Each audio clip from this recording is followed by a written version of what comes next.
લગ્ન પછી હું મારા દોસ્ત સાથે બેઠો હતો. તે મોટી મોટી વાતો કરતા હતા. તે મને સલાહ આપતા હતા અને એવી વાતો કરતા હતા જેને સાંભળીને મને ગુસ્સો પણ આવતો હતો.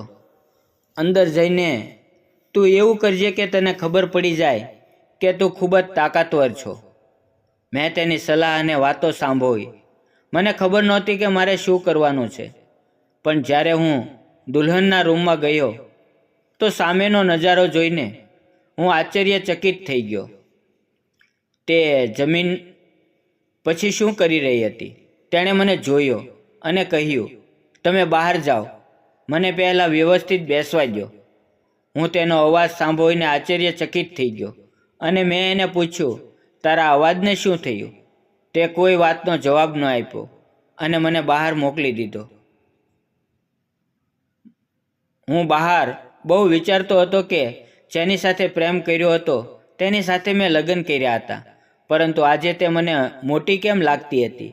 2 દિવસ પહેલાં તો તે દુબળી પતલી હતી અને મને જાડી છોકરીઓ પસંદ પણ નથી, અને અત્યારે તો 2 દિવસમાં તેનું વજન ખૂબ વધી ગયેલું લાગે છે.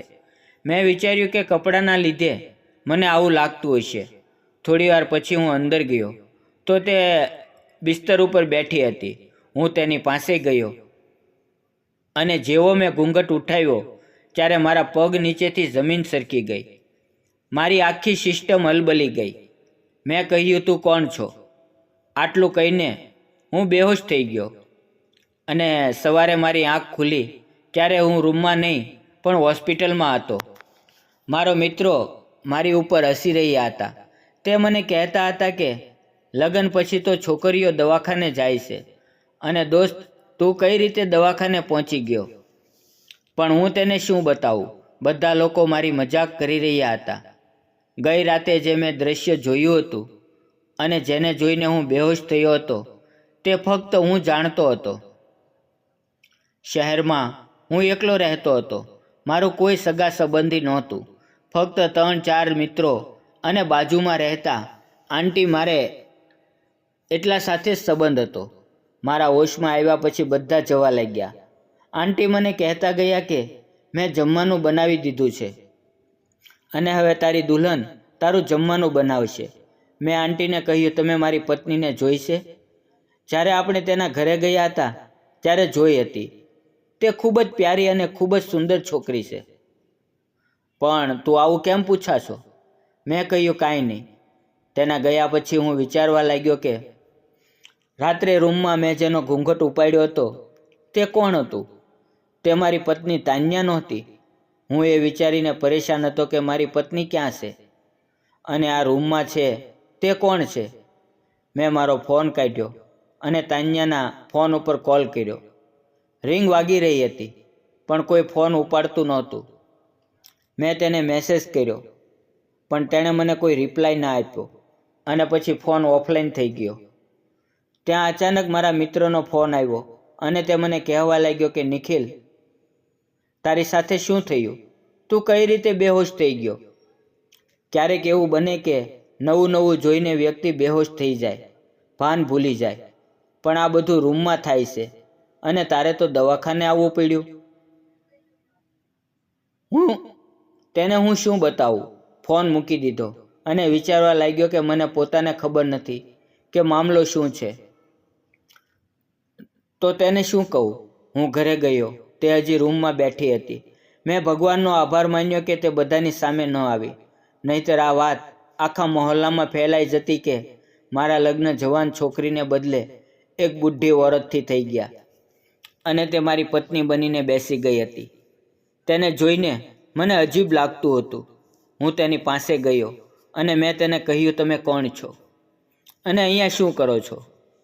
મારી પત્ની તાન્યા ક્યાં છે? તેણે મને કહ્યું, હું તારી પત્ની છું અને તારા લગ્ન મારી સાથે થયા છે. મેં કહ્યું, આવું કઈ રીતે થઈ શકે?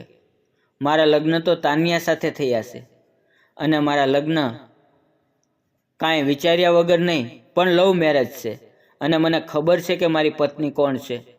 તમે ખોટું બોલો છો. હું તમારી ઉંમર જોઈને તમારી સાથે વ્યવસ્થિત વાત કરું છું. તમે મારી સાથે આવું શા માટે કરો છો? તેણે કહ્યું, જુઓ, મારું નામ લલિતા છે. અને તેણે ઊંડો શ્વાસ લીધો અને કહ્યું, તમારા લગ્ન મારી સાથે થયા છે અને હું તમારી પત્ની છું. અને તમે વારંવાર મને આ પ્રશ્ન પૂછશો તો પણ મારો જવાબ આ જ રહેશે. આટલું કહીને તે રૂમને સાફ કરવા લાગી. હવે હું શું કરું? જો હું તેને બહાર કાઢી મૂકું તો આજુબાજુમાં બધાને ખબર પડી જાય કે મારી સાથે શું થયું છે. મારી પત્ની તાન્યાનો મોબાઈલ બંધ આવતો હતો અને આ મારી સાથે વાત કરવા તૈયાર નથી. હું ઘરની બહાર ગયો ત્યારે મારા મિત્રનો ફોન આવવા લાગ્યા. જો તારી તબિયત સારી થઈ ગઈ હોય તો તમે બંને ઘરે જમવા માટે આવો. મેં તેને કહ્યું, ના, હજી મારી તબિયત સારી નથી અને તારા ભાભી પણ થોડી બીમાર થઈ ગઈ છે. મેં બધાને ખોટા જવાબ આપી દીધા. મને લાગતું હતું કે હું થોડા સમયમાં આની વિશે બધી માહિતી મેળવી લઈશ. થોડી વાર પછી હું ઘરે પાછો આવ્યો. ઘરનો માહોલ જોઈને હું ખૂબ જ હેરાન થઈ ગયો. ઘરને ખૂબ જ સારી રીતે સજાવેલું હતું. તેને ખૂબ જ સારી રીતે સાફ કરેલું હતું. હું હેરાન થઈ ગયો કારણ કે રસોડામાંથી રસોઈની સુગંધ આવી રહી હતી. તેણે ટેબલ ઉપર ખાવાનું ગોઠવેલું હતું. તેણે મને કહ્યું, જમી લ્યો. મને ખૂબ જ ભૂખ લાગી હતી એટલે મેં હાથ ધોયા અને જમવા બેસી ગયો. જમવાનું એટલું સ્વાદિષ્ટ હતું કે વાત ના કર. હું જમતા જમતા વિચારવા લાગ્યો કે આ કોઈ જાદુગર છે અને આને આ બધું જાદુથી કર્યું છે. થોડા દિવસ આમ જ વીતી ગયા.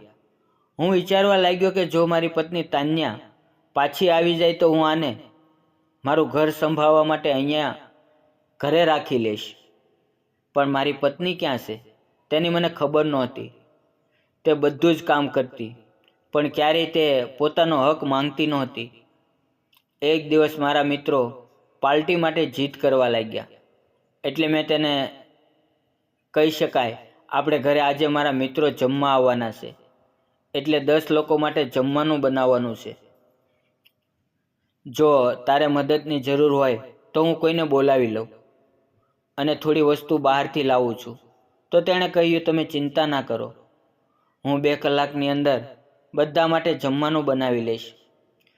તમારે બહારથી કાંઈ લાવવાની જરૂર નહીં પડે અને હું તમારી માટે મીઠાઈ પણ બનાવી નાખીશ. હું તેની વાત સાંભળીને હેરાન થઈ ગયો કે આટલી વારમાં તે આ બધું કઈ રીતે કરી શકશે. 2 કલાક પછી તેણે બધું જ જમવાનું ટેબલ ઉપર ગોઠવી દીધું. મેં તેને કહ્યું કે તારે હવે મારા મિત્રોની સામે આવવાનું નથી. તેણે મારી વાત માની લીધી.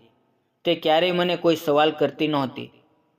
હું તેને જે કહેતો બસ તે કરી નાખતી. જમતા જમતા મારા મિત્રોએ પૂછ્યું કે ભાભી ક્યાં છે?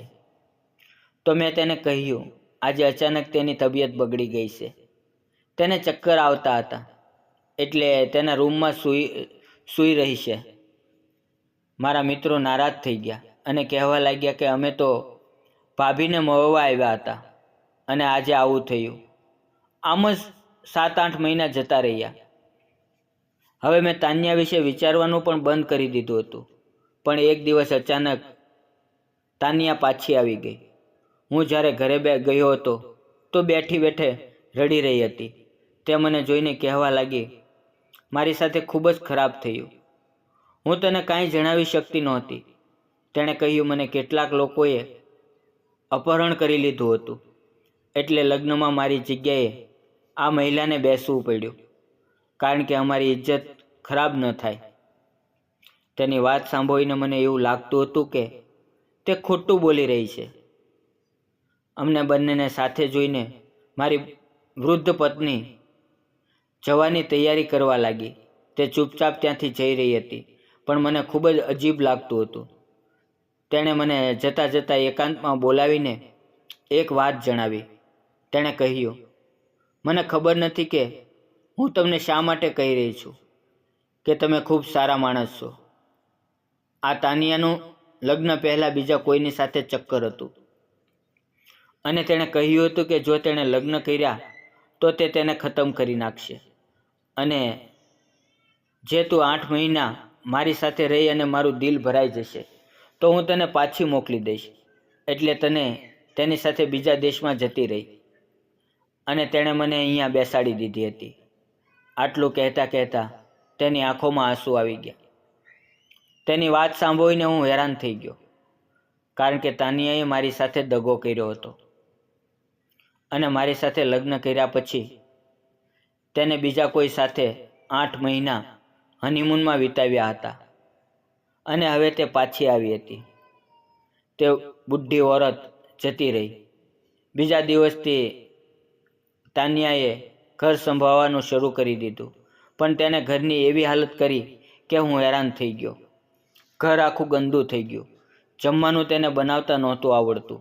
હું તેને 3-4 દિવસ જ સહન કરી શક્યો અને મેં તેને કહ્યું, હું તારી સાથે રહેવા નથી માંગતો. તે મને કહેવા લાગી, તો શું તું બુઢી લલિતા સાથે લગ્ન કરીશ? હું ચૂપ રહ્યો. હું ત્યાંથી હવે પોતાને અલગ કરવા માંગતો હતો. મને ખબર નથી કે હું લલિતા સાથે લગ્ન કરું કે નહીં, પરંતુ ઘરની વ્યવસ્થિત સંભાળ માટે એક સારી મહિલાની જરૂર હોય છે. પરંતુ આપણે મહિલાને ફક્ત ઘર સંભાળવા માટે જ નથી લાવતા. તેની પાસે બીજી પણ ઘણી બધી આશાઓ હોય છે. પછી મને ખબર પડી કે લલિતાને કોઈ ઘર જ નહોતું. તે મારું ઘર છોડીને એક આશ્રમમાં જતી રહી. મિત્રો, તમે મને જણાવો કે હું તેની સાથે લગ્ન કરું કે પછી તેની મદદ કરવા માટે બીજું કોઈ પગલું ભરું. તમારો જવાબ મને સાચો ફેસલો કરવામાં મદદ કરશે. મિત્રો, વાર્તા પસંદ આવી હોય તો વિડીયોને લાઈક અને ચેનલને સબસ્ક્રાઈબ જરૂર કરજો. ફરી મળશું એક વિડીયોમાં. ત્યાં સુધી આવજો. અને વિડીયો પૂરો જોવા બદલ આપ સૌ મિત્રોનો દિલથી ખૂબ ખૂબ ધન્યવાદ. આવજો મિત્રો.